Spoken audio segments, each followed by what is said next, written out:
ಶ್ರೀ ಗುರುಭ್ಯೋ ನಮಃ. ಪ್ರಮಾಣ ಲಕ್ಷಣದಲ್ಲಿ ಆಶ್ರಯ ಸಿದ್ಧಿ ಮತ್ತು ಸಾಧ್ಯಾಪ್ರಸಿದ್ಧಿ ಮೊದಲಾದದ್ದು ದೋಷ ಅಲ್ಲ ಅಂತ ಹೇಳುವಂಥ ಪ್ರಸಂಗ ಇದು. ಅದನ್ನು ವಿವಿಧ ರೀತಿಗಳಿಂದ ಸಾಬೀತುಪಡಿಸಿದ್ದಾರೆ.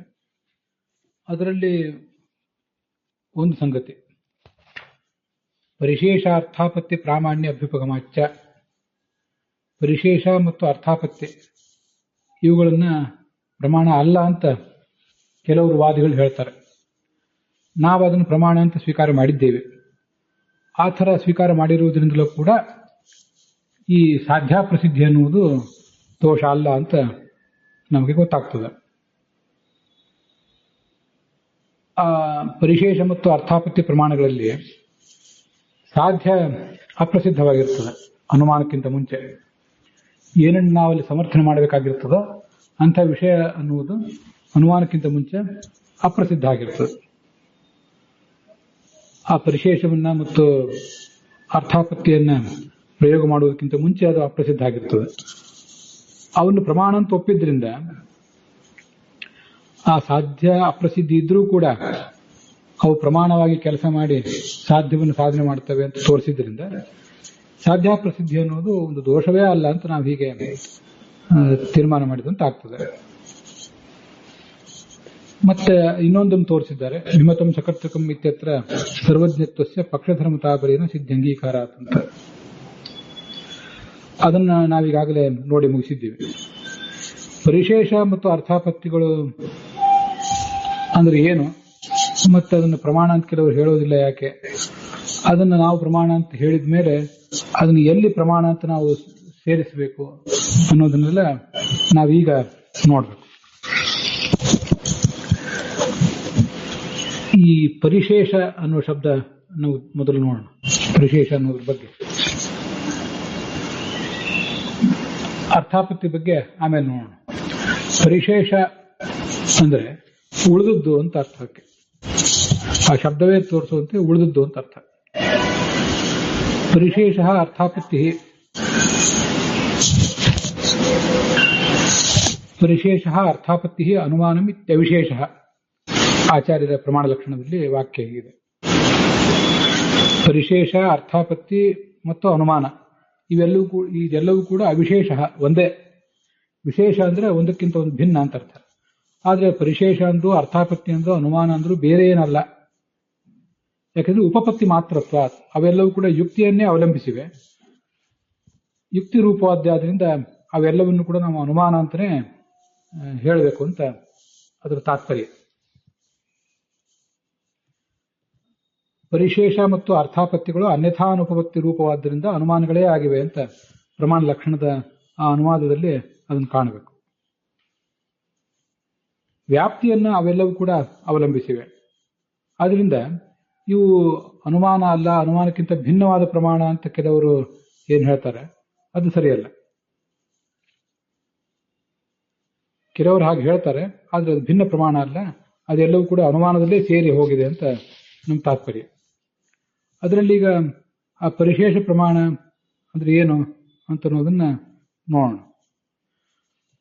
ಅಲ್ಲಿ ವಿವರಣದಲ್ಲಿ ಪ್ರಮಾಣ ಲಕ್ಷಣದ ಅನುವಾದ ಏನಿದೆ ಅದರ ವಿವರಣದಲ್ಲಿ ಮೊದಲು ಅರ್ಥಾಪತ್ತಿ ಬಗ್ಗೆ ಬಂದಿದೆ. ಪರಿಶೇಷದ ಬಗ್ಗೆ ನಾವು ನೋಡಬಹುದು. ಮೊದಲು ಒಂದ್ಸರಿ ನೋಡಿ, ಪರಿಶೇಷ ಅಂದ್ರೆ ಏನು ಅಂತ ನಾವು ಶಬ್ದದ ಅರ್ಥ ಮೊದಲು ನೋಡಿರೋದ್ರಿಂದ ಅದನ್ನು ಗಮನಿಸೋಣ. ಪರಿಶೇಷ ಅಂದ್ರೆ ಉಳಿದದ್ದು ಅಂತ ಅರ್ಥ.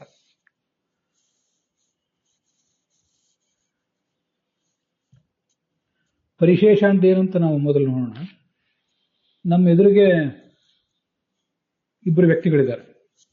ಆ ವ್ಯಕ್ತಿಗಳಲ್ಲಿ ಒಬ್ಬ ರಾಮ ಅಂತನ್ನುವನಿದ್ದಾನೆ ಅಂತ ನಮಗೆ ತಿಳಿದು ಬಂದಿದೆ. ಆದ್ರೆ ಆ ವ್ಯಕ್ತಿಗಳಲ್ಲಿ ಯಾರು ರಾಮ ಯಾರು ಲಕ್ಷ್ಮಣ ಅಂತ ಅನ್ನೋದು ನಮ್ಗೆ ಗೊತ್ತಿಲ್ಲ. ಹಾಗಿದ್ದಾಗ ನಾವು ಜಿಜ್ಞಾಸೆ ಮಾಡ್ತಾ ಇರ್ತೇವೆ, ರಾಮ ಯಾರು ಲಕ್ಷ್ಮಣ ಯಾರು ಅಂತ. ಆವಾಗ ಒಬ್ರು ಯಾರೋ ಬಂದು ಹೇಳ್ತಾರೆ ಇವನು ಲಕ್ಷ್ಮಣ ಅಂತ ಹೇಳಿ. ಒಬ್ಬ ಲಕ್ಷ್ಮಣನ ಬಗ್ಗೆ ತಿಳಿಸ್ತಾರೆ. ಅವರು ರಾಮನ ಬಗ್ಗೆ ತಿಳಿಸೋದಿಲ್ಲ, ಲಕ್ಷ್ಮಣನ ಬಗ್ಗೆ ಮಾತ್ರ ತಿಳಿಸ್ತಾರೆ. ಒಬ್ಬ ಲಕ್ಷ್ಮಣ ಅಂತ ತಿಳಿದ ಮೇಲೆ ಇನ್ನೊಬ್ಬ ಹಾಗಾದ್ರೆ ರಾಮನೇ ಇದ್ದಿರಬೇಕು ಅಂತ ನಾವು ಊಹೆ ಮಾಡ್ತೇವೆ. ಆ ಇನ್ನೊಬ್ಬರ ಬಗ್ಗೆ ಅವ್ರು ತಿಳಿಸಿಲ್ಲ. ರಾಮ ಯಾರು ಅಂತ ನಮಗೆ ಇವನೇ ರಾಮ, ಯಾಕಂದ್ರೆ ಇವನ್ಕಿಂತ ಭಿನ್ನನಾದವನು ಲಕ್ಷ್ಮಣ. ಆದ್ರಿಂದ ಇಬ್ಬರಿದ್ದಾರೆ, ಇಬ್ಬರ ಪೈಕಿ ಒಬ್ಬ ರಾಮ ಇದ್ದಾನೆ, ಒಬ್ಬ ಲಕ್ಷ್ಮಣ ಇದ್ದಾನೆ. ಇನ್ನೊಬ್ಬನು ಲಕ್ಷ್ಮಣ ಆದ್ದರಿಂದ ಇವನೇ ರಾಮ ಅಂತ ನಾವು ಹೀಗೆ ಅನುಮಾನ ಪ್ರಯೋಗ ಮಾಡ್ತೀವಿ. ಹೀಗೆ ಒಂದು ಊಹೆ ಮಾಡ್ತೀವಿ ಅಲ್ಲಿ. ಇದನ್ನ ಕೆಲವರು ಬೇರೆಯವರು ಪರಿಶೇಷ ಪ್ರಮಾಣ ಅಂತ ಪ್ರತ್ಯೇಕ ಪ್ರಮಾಣ ಅಂತಂತಾರೆ. ಹಾಗ ಅನ್ಲಿಕ್ಕೆ ಅವ್ರಿಗೆ ಏನ್ ಕಾರಣ ಅಂದ್ರೆ, ಅನೇಕ ಜನರಿಗೆ ಹೇತು ಮತ್ತು ಸಾಧ್ಯಗಳು ಒಂದೇ ಕಡೆ ಇರಬೇಕು ಮತ್ತು ಅದಕ್ಕೆ ವ್ಯಾಪ್ತಿ ಅಂತ ಅನ್ನೋದು ಆ ಒಂದೇ ಜಾಗದಲ್ಲೇ ಕಾಣಬೇಕು ಅಂತ ಅನೇಕ ಜನರ ಆಗ್ರಹ ಇದೆ. ಈಗ ಇವನು ಅಂತ ಪಕ್ಷ ಮಾಡ್ತೇವೆ, ರಾಮ ಅಂತ ಸಾಧನೆ ಮಾಡ್ತೇವೆ, ಇನ್ನೊಬ್ಬ ಲಕ್ಷ್ಮಣನಾದ್ರಿಂದ ಅಂತ ಅಲ್ಲಿ ಯುಕ್ತಿ ಪ್ರಯೋಗ ಮಾಡಿದ್ದೇವೆ. ಆ ಇನ್ನೊಬ್ಬ ಲಕ್ಷ್ಮಣ ಆಗಿ ಆದ್ರಿಂದ ಅಂತ ಪ್ರಯೋಗ ಮಾಡಿದಾಗ ಆ ಲಕ್ಷ್ಮಣತ್ವ ಅಂತ ಅನ್ನೋದು ಆ ಇನ್ನೊಬ್ಬನಲ್ಲಿ ಬಂತು, ರಾಮತ್ವ ಅನ್ನೋದು ಇವನಲ್ಲಿ ಬಂತು. ಆದ್ರಿಂದ ಹೇತು ಮತ್ತು ಸಾಧ್ಯಗಳು ಒಂದೇ ಕಡೆ ಬರಲಿಲ್ಲ. ಆದ್ರಿಂದ ಇದು ನಮಗೆ ವ್ಯಾಪ್ತಿ ಅಂತ ಅನ್ನೋದು ಇದಕ್ಕೆ ಒಂದೇ ಸ್ಥಳದಲ್ಲಿ ಕಾಣಲಿಲ್ಲ ಅಂತ ಹೀಗೆಲ್ಲ ಏನೇನೋ ಕ್ಷುಲ್ಲಕವಾದ ಕಾರಣಗಳನ್ನು ಹೇಳಿ ಆಗ್ರಹದಿಂದ ಆ ಪರಿಶೇಷ ಅಂತ ಅನ್ನೋದನ್ನ ಬೇರೆ ಪ್ರಮಾಣ ಅಂತ ಕೆಲವರು ಪ್ರಯೋಗ ಮಾಡ್ತಾರೆ. ಅನುಮಾನ ಅಂತ ಆಗಬೇಕಾದ್ರೆ ಹೇತು ಮತ್ತು ಸಾಧ್ಯಗಳು ಒಂದೇ ಕಡೆ ಇರಬೇಕು, ಹೀಗೆಲ್ಲ ಅವರ ಆಲೋಚನೆ ಇದೆ. ಇದನ್ನ ಪ್ರಮಾಣ ಲಕ್ಷಣ ಮೊದಲಾದ ಗ್ರಂಥಗಳಲ್ಲಿ ತೋರಿಸಿದ್ದೇವೆ. ಪ್ರಸಕ್ತವಾದ ಎರಡು ವಿಷಯಗಳು ನಮ್ಮ ಎದುರಿಗೆ, ಎರಡು ವಿಷಯ ಪ್ರಸಕ್ತ ಆಗಿದೆ. ಒಂದು ವಿಷಯ ಇಲ್ಲ ಅಂತ ಗೊತ್ತಾದಾಗ ನಮ್ಗೆ ಇನ್ನೊಂದು ವಿಷಯದ ಬಗ್ಗೆ ಅಸ್ತಿತ್ವವನ್ನು ನಾವು ಅಸ್ತಿತ್ವ ಅಥವಾ ಅದರ ವಿವರಗಳನ್ನು ನಿಶ್ಚಿತಪಡಿಸ್ಕೊಳ್ಳೋದಕ್ಕೆ